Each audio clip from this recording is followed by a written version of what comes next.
مصطفى مصطفى منبع للصفا سيد. بسم اللہ الرحمن الرحیم.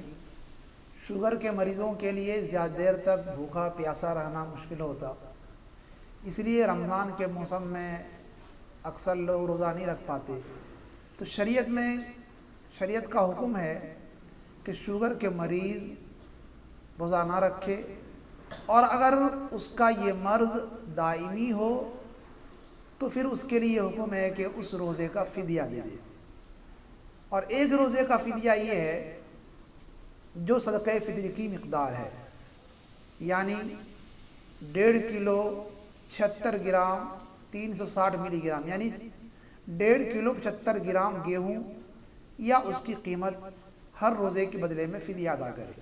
اور فدیہ صرف مسلمان مستحقین کو ہی دے سکتے ہیں، غیر مسلموں کو اس کا فدیہ دینا جائز نہیں ہے.